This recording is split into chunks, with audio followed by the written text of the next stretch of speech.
G'day, it's Lev, we're back in the shed. What a trip to Phillip Island I've just had.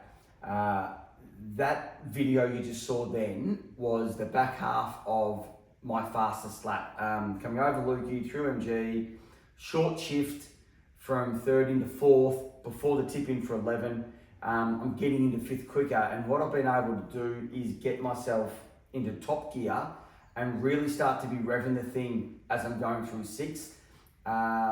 It labours fractionally, but it does have me more speed when I get to the first gantry than what it does if I'm in fifth and then I grab sixth. So carrying that extra speed over Lukey and through MGs enabled me to bring some gear changes back. The video from Phillip Island that I did in December, I was flabbergasted to do a 58.88. That's quick. Anyone that can get sub 2 minutes at Phillip Island on a road bike, any type of a bike, R1, S1000, V4, it doesn't matter. If you can get sub 2 minutes, you're a competent rider. And anyone that goes to the track at Phillip Island will say, yeah, you're doing pretty good. So to get to a 58.8 on a learned bike with slicks and some stuff on it and that, but no tune, no power stuff. The thing's got like 44 horsepower, something like that. That's really, really good going. Now, I know that the ASBK 300 riders with built R3s are doing minute 49s.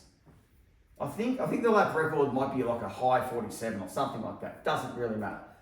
But if you can break 2 minutes on any bike, you're doing really well. Break 2 minutes on a loaner bike, you're a fair way above average in your competent level.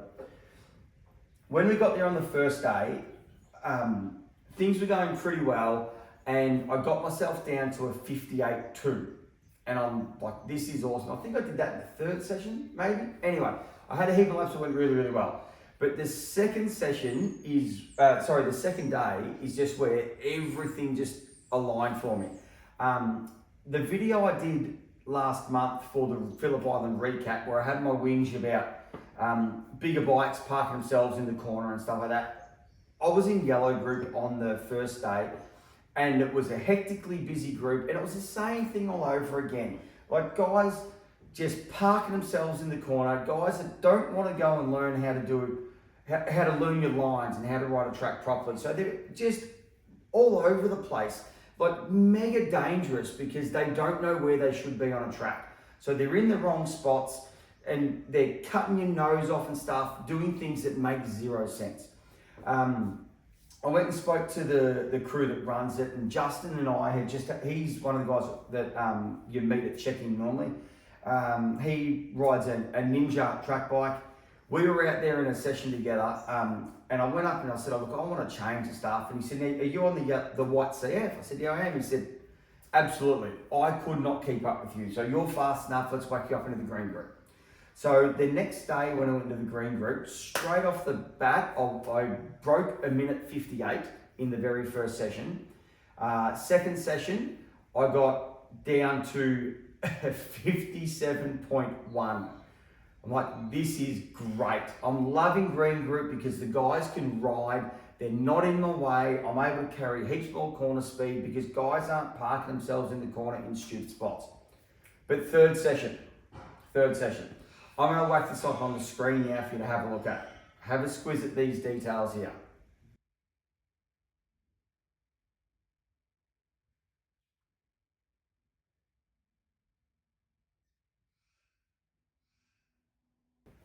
Rightio. So that's the screenshot of my speed angle. 156.088. That's 2.8 seconds faster than my PB from last time I was there. Absolutely phenomenal. Now, the interesting things, my top speed only went up by 1 kilometre from last time I was there. Now, a couple of my mates that have got earlier models of this have been able to have theirs tuned and it's been mapped, and those guys are seeing over 200 k's an hour, and I can't get mine over 200 k's an hour. You can't tune these ones, the coding's different, and we're yet to have anyone in Australia that can crack it. So I'm waiting for someone to come up with it so I can maybe get an extra couple of horse, which will help me on top speed. But my average speed rose a couple of Ks, so that was really important. The ideal lap time from that session is a 155.396, so a 55.4. Everyone knows it's really hard to marry up your fastest sectors into the one lap that you get your fastest lap on. But to be able to go from a 56.08 to potentially a 55.3 on this thing is awesome. So in our group that we were there with, one of the guys has got a business connection in Melbourne who came, and he bought a friend of his, and this kid is 14 years of age.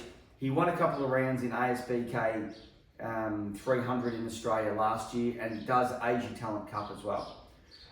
So I chewed his ear off a little bit, trying to get advice from guys that are doing it. Now, admittedly, I'm 73 or 4 or 5 kilograms, depending on what day it is. This kid probably weighs 40 kilograms, maybe 45. I got no idea.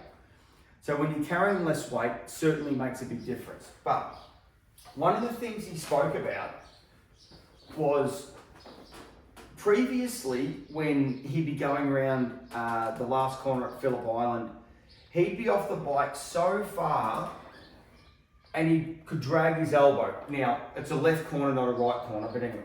He'd get out like this and he's hanging out, and he's got his knee all the way out here, and he's got his elbow down there on the ground, etc.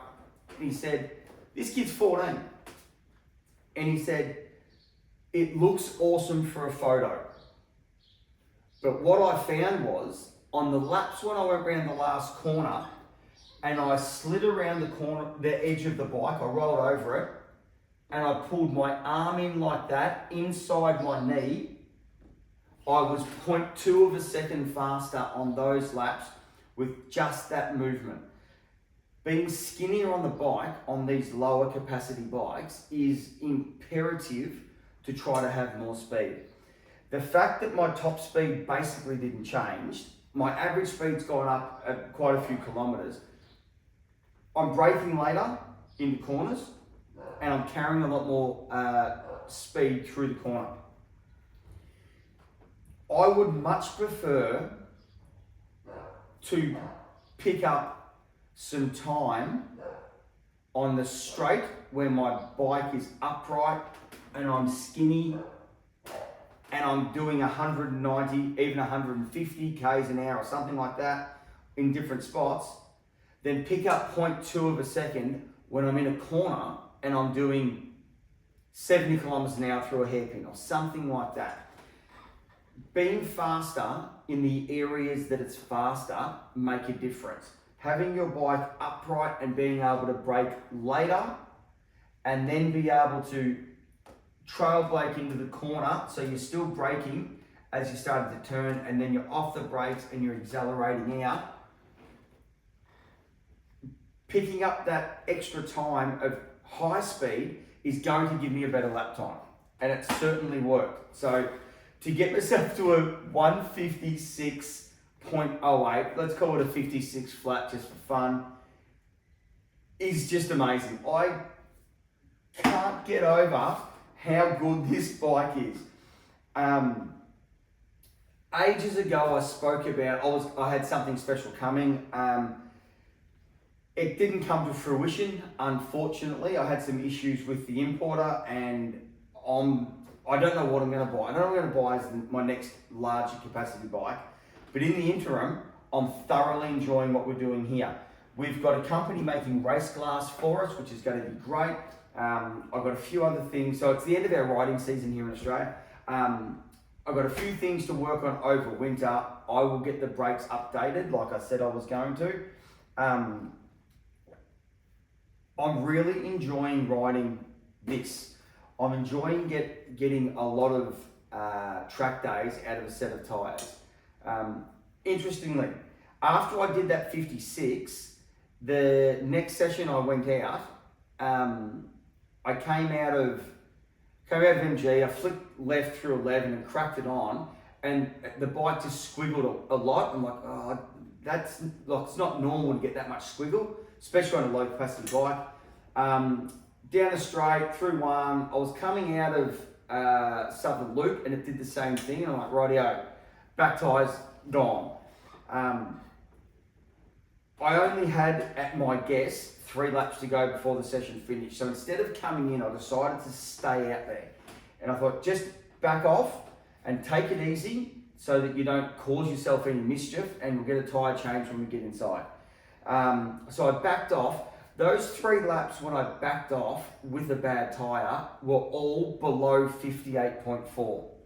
So the best thing that happened for me at this last trip was adjusting myself to my new normal being sub 158, and my new normal being a 57 flat and a little bit below.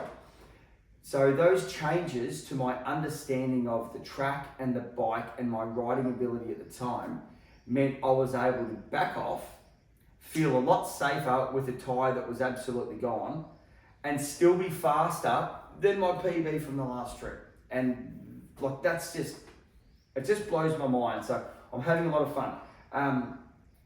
Thanks for watching the video. I hope you've enjoyed my content over the summer. I did say I was off to Winton. We had a great time. It was 30 degrees, very hot. The track was very hard to learn, but I was really good. I also rode a race-prepared Vitpilin 701 at the same time. I owned a Vitpilin 701 up until last week, and I was going to build that into a full dedicated track bike, like a naked version of a Kramer. But there's just not enough difference from that bike to what this is, with me getting a lot more comfortable with this and some changes that I'm going to make. I think I'll just focus on this one for the minute, and I might wait. I might look at that new KTM 990 once it gets here and I'm able to physically see one. I don't know, I'm all over the place, but in the meantime, I'll keep enjoying this. The camera footage that I took when I was up at Winton, I lost the footage, so that's my fault. But Winton's a great place. Can't wait to go back there next year. This thing's getting a full teardown over winter, so the teardown starts this afternoon, and hopefully when you see it next year, next season, the end of this year, it'll be a totally different looking bike, and we'll see how we go. But I just want to say thank you so much to everyone that's stuck around. At the time of doing this video, I have a monstrous 276 subscribers, but the subscribers that I've got all seem to ask questions and send me messages and stuff, and I love that I get the opportunity to answer these questions for you. I'm not an expert, but I've learned so much in this last few years, and I hope that I can pass on some of the information that I have got so that you guys can feel more comfortable. But get yourself to a track day, have fun, ride the gear, put yourself in the correct group, but just enjoy it. So thanks very much. See ya.